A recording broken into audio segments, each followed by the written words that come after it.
세상 사랑하사 독생자를 주셔서 믿는 사람마다 멸망치 않고 영생을 얻게 하셨네.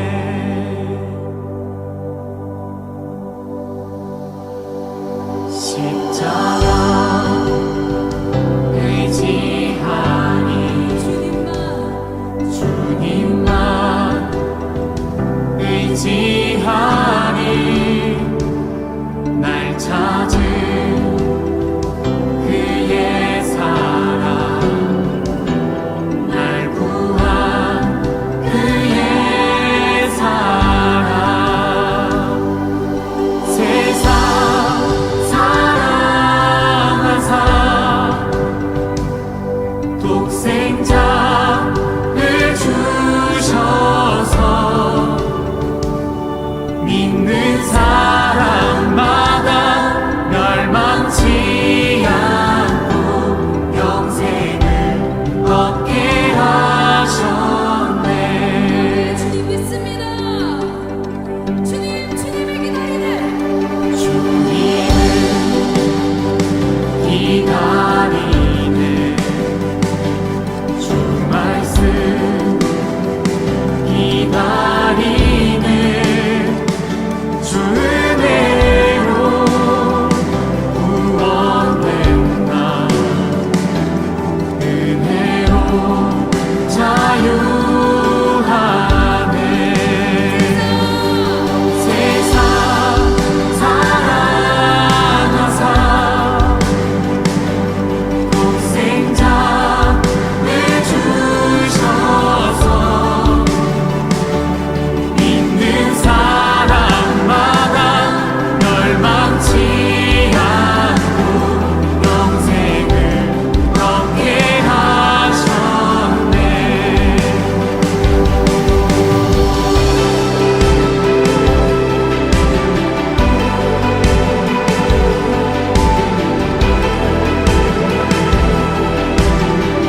모든 주의 은혜로 우리가 구원받았음을 믿습니다.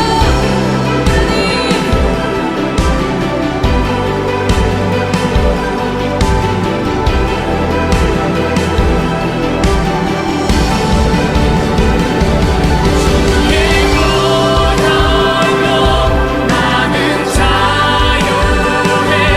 주 이름 영광 위하여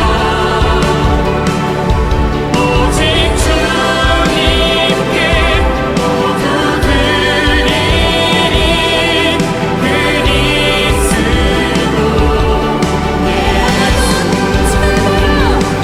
그리스도 주의 보혈로 나는 자유해. 주 이름 영광 위하여 오직 주님께 모두 드리리. 그리스도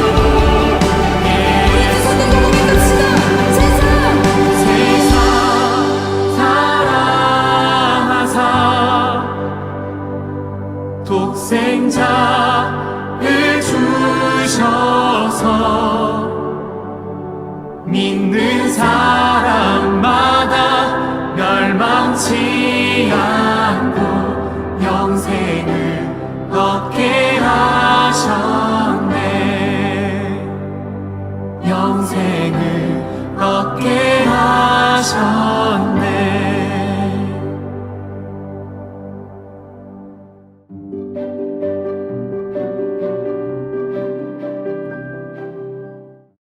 오늘 하나님의 말씀을 같이 읽겠습니다. 누가복음 18장 18절부터 30절 말씀입니다.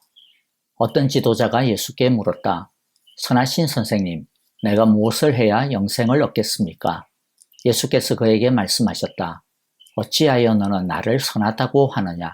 하나님 한 분밖에는 선한 분이 없다. 너는 계명을 알고 있을 것이라. 간음하지 말아라, 살인하지 말아라, 도둑질하지 말아라, 거짓으로 증언하지 말아라. 내 부모를 공경하여라 하지 않았느냐? 그가 말하였다. 나는 이런 모든 것은 어려서부터 다 지켰습니다. 예수께서 이 말을 들으시고 그에게 말씀하셨다. 내게는 아직도 한 가지 부족한 것이 있다. 내가 가진 것을 다 팔아서 가난한 사람들에게 나누어 주어라. 그리하면 내가 하늘에서 보화를 차지하게 될 것이다. 그리고 와서 나를 따르라. 이 말씀을 듣고서 그는 몹시 근심하였다. 그가 큰 부자이기 때문이었다. 예수께서는 그가 근심에 사로잡힌 것을 보시고 말씀하셨다. 재물을 가진 사람이 하나님 나라에 들어가기는 참으로 어렵다. 부자가 하나님의 나라에 들어가는 것보다 낙타가 바늘귀로 들어가는 것이 더 쉽다. 이 말씀을 들은 사람들이 말하였다. 그렇다면 누가 구원을 얻을 수 있겠습니까? 예수께서 말씀하셨다. 사람은 할 수 없는 일이라도 하나님은 하실 수 있다. 베드로가 말하였다. 보십시오. 우리는 우리에게 속한 것들을 버리고서 선생님을 따라왔습니다. 예수께서 그들에게 말씀하셨다. 내가 진정으로 너희에게 말한다. 하나님의 나라를 위하여 집이나 아내나 형제나 부모나 자식을 버린 사람은 이 세상에서 여러 갑절로 받을 것이고 또한 오는 세상에서 영원한 생명을 받을 것이다. 아멘. 사람들은 보이지 않는 것에 대해 그다지 큰 관심이 없는 것처럼 삽니다. 하지만 인생에 있어서 큰 고비를 만나게 되면 사람들은 눈에 보이는 것보다 눈에 보이지 않는 것에 대한 질문을 던지게 됩니다. 죽음 이후에는 무엇이 있을까? 산다는 것은 무엇일까? 나는 제대로 살았나? 이러한 질문을 던지게 됩니다. 한국 삼성그룹 창업주였던 고 이병철 회장이 타계하기 한 달 전에 어떤 질문지를 남겼다고 합니다. 그것은 돈에 관한 얘기도 기업에 관한 얘기도 경영에 관한 얘기도 아니었습니다. 2년째 폐암과 투병 중이었던 이 회장은 인간과 신 그리고 종교에 대한 물음 24개를 남겼습니다. 그걸 천주교 신부에게 전해주었습니다. 하지만 그는 끝내 이 질문에 대한 답을 얻지 못한 채 죽었습니다. 이 질문을 받은 신부님들이 답을 준비하여 이 회장을 만나려고 조율 중이었는데 이 회장의 병이 갑자기 악화가 되어 만남은 연기가 되었고 그 다음 달 이 회장은 타계했습니다. 이 회장의 첫 질문은 직설적이었습니다. 신의 존재를 어떻게 증명할 수 있나? 신은 자신의 존재를 드러내지 않나? 그렇게 종교의 급소를 찔렀고요. 물음은 여기에서 그치지 않았습니다. 신이 인간을 사랑한다면 왜 고통과 불행과 죽음을 주었나? 종교가 없어도 종교가 달라도 착한 사람들은 죽어서 어디로 가나? 성경에 부자가 천국에 가는 것을 낙타가 바늘구멍에 들어가는 것에 비유했다. 부자는 악인이란 말인가? 그렇게 가슴의 밑바닥에서 올라오는 물음들이었습니다. 이처럼 누구나 사람은 눈에 보이는 인생 그 너머에 있는 것을 알고 싶어 합니다. 눈에 보이는 이 세상 외에는 존재하는 것이 없다 하지만 그러나 어쩔 수 없이 마음의 샘에서 솟아나는 영혼과 영원에 대한 두려움은 어느 누구도 피할 수 없습니다. 사람은 이 영혼에 대한 질문에 대한 답을 가지고 있어야 합니다. 피한다고 해서 피할 수 있는 것이 아닙니다. 그때 잠시 피할 수 있을지는 몰라도 결국 그 질문에 대한 답을 내놓아야 합니다. 그리고 아무 답이나 자기가 생각하고 찾고 깨달은 것을 내놓는다고 다 해결이 되는 것이 아닙니다. 모든 질문에는 정답이 있죠. 자신이 생각하는 대답이 아니라 정답을 가지고 있어야 합니다. 그런데 이 정답은 사람의 지혜와 힘으로 찾기에는 불가능합니다. 정답의 힌트까지는 가까이 다가갈 수 있을지 몰라도 영혼으로 나아가는 그 정답을 찾을 수는 없습니다. 왜냐하면 그 정답은 하나님의 지혜에 속한 것이기 때문입니다. 그럼에도 불구하고 많은 사람들이 사람도 얼마든지 이 답을 찾을 수 있다라고 생각하고 큰소리칩니다마는 그러나 사람들은 오답을 정답이라고 착각하고 그 답을 쥐고 죽을 뿐입니다. 정답은 오늘의 27절의 말씀처럼 사람은 할 수 없는 일입니다. 오직 하나님이 하시는 것입니다. 하나님께서 하나님을 믿는 우리에게 이 정답을 주신 것을 우리 모두는 찬양하고 감사해야 할 것입니다. 오늘도 세상 사람들과 비교할 때 나을 것이 하나도 없고 고 이병철 회장과 비교해서도 세상적으로 이룬 것이 터무니없이 빈약한 우리에게 영혼을 향한 정답을 주신 그 은혜를 감사하고 찬양하며 다시 한 번 더 영혼을 향하는 길이 무엇인지 마음에 새기고 이 길을 알지 못하는 우리 주위의 사람들에게 이 길을 전할 수 있기를 간절히 바라고 기도합니다. 오늘 말씀을 같이 보겠습니다. 어떤 유대인의 지도자가 예수님께 찾아와서 무엇을 해야 영생을 얻을 수 있는지에 대해 질문합니다. 예수님은 간음, 살인, 도둑질, 거짓 증언을 하지 말고 부모를 공경하라, 계명을 지키라고 합니다. 그러자 그는 이것을 어려서부터 다 지켰다고 대답합니다. 그러자 예수님은 그에게 한 가지 부족한 것이 있으니 가진 것을 다 팔아서 가난한 사람들에게 나누어 주고 그런 다음에 예수님을 따르라 하십니다. 그러자 그 부자 지도자는 재물에 대한 집착을 버리지 못해 근심하면서 영생의 길에서 돌아서고 맙니다.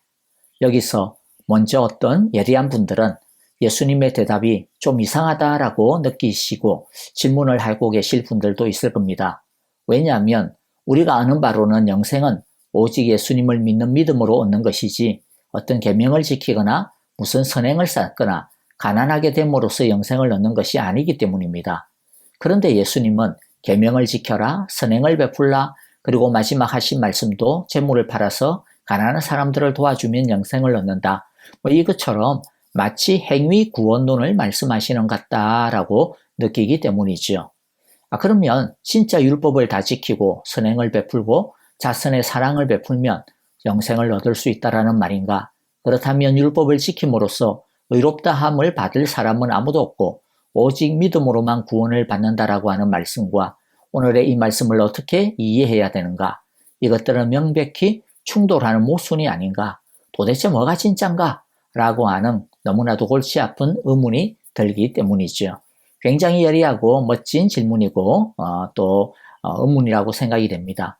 결론부터 말씀드리면 예수님께서 율법을 지키면 영생을 얻을 수 있다. 자선과 선행을 베풀면 영생을 얻을 수 있다라고 말씀하시는 것이 아닙니다.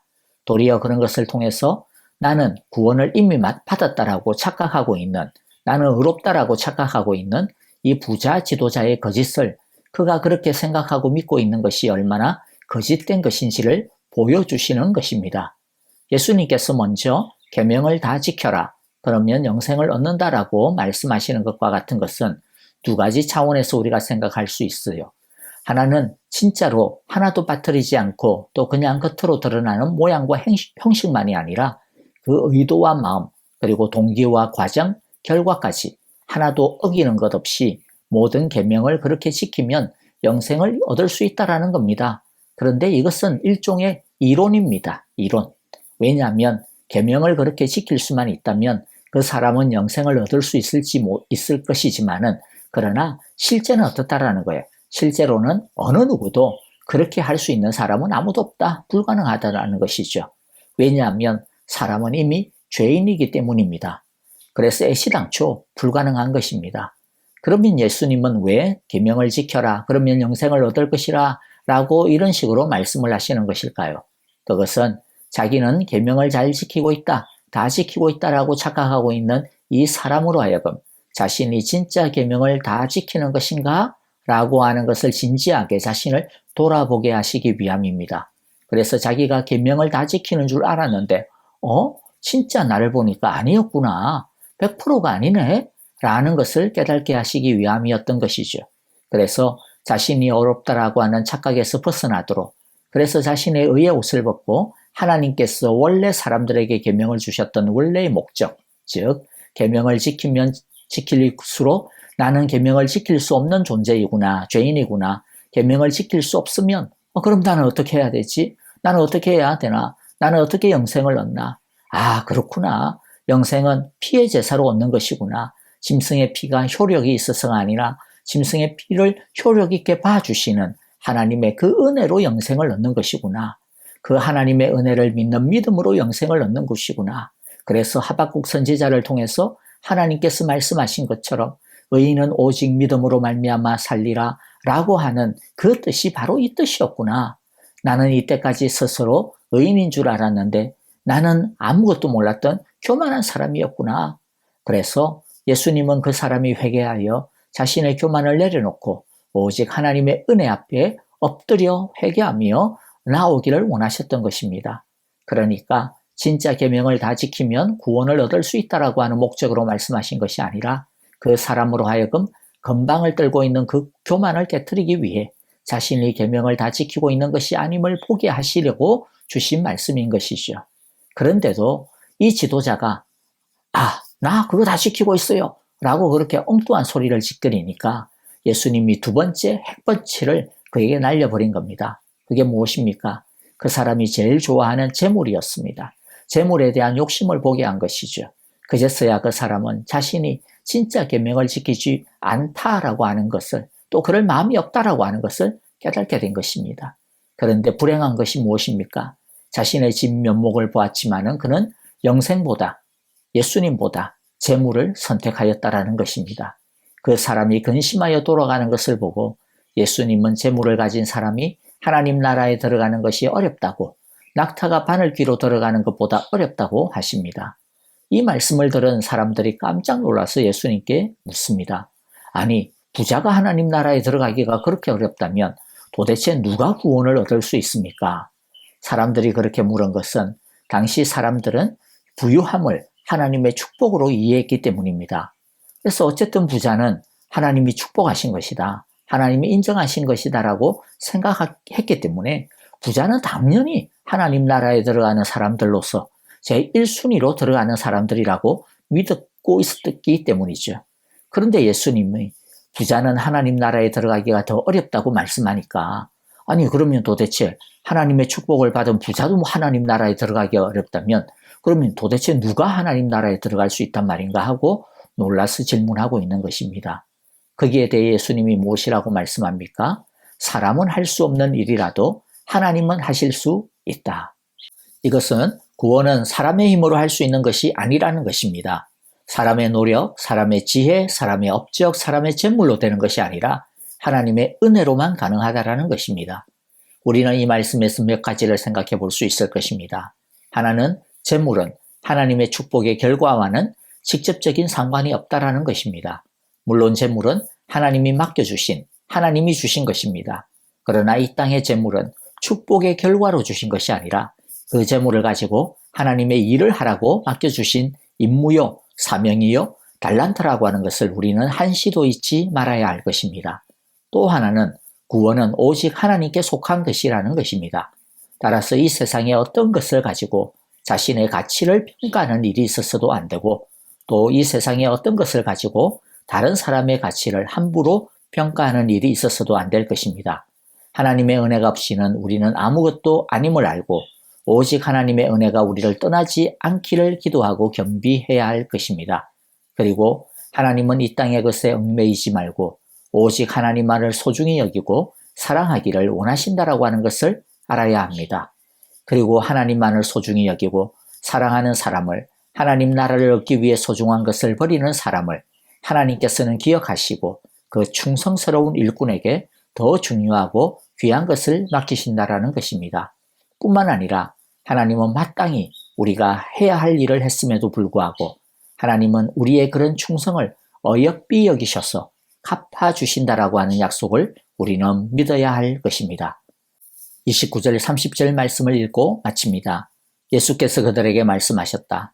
내가 진정으로 너희에게 말한다. 하나님의 나라를 위하여 집이나 아내나 형제나 부모나 자식을 버린 사람은 이 세상에서 여러 갑절로 받을 것이고 또한 오는 세상에서 영원한 생명을 받을 것이다. 아멘. 함께 기도하겠습니다. 하나님, 하나님과 재물을 함께 섬길 수 없음을 알면서도 여전히 세상 것을 포기하지 못해 근심하는 우리를 용서하여 주십시오. 말씀을 아는 것과 행하는 것이 우리의 삶 속에 하나를 이루어 가기를 원합니다. 주님만을 즐거이 따르는 인생이 되어 영원한 하나님 나라의 복을 누리게 해 주십시오. 예수님 이름으로 기도합니다. 아멘. 함께 이제 찬양을 들으시면서 또 중보의 기도, 또 개인 기도 드리겠습니다. 우크라이나의 전쟁을 위해 속히 평화가 오도록 기도해 주시기를 바라고요. 박윤경 전도사님 위시하여 여러 아프신 성도님들을 위하여 기도해 주시고 양로원에 계시는 우리 모든 성도님들을 위하여서도 기도해 주시기를 바랍니다. 함께 찬양 드리겠습니다.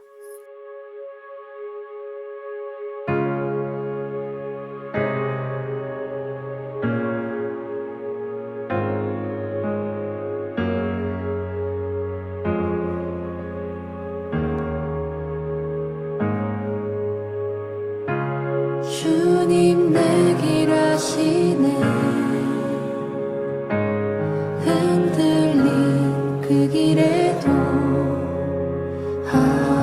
함께해. 주님 내 일하시네. 멈춰진 나의 삶에도 늘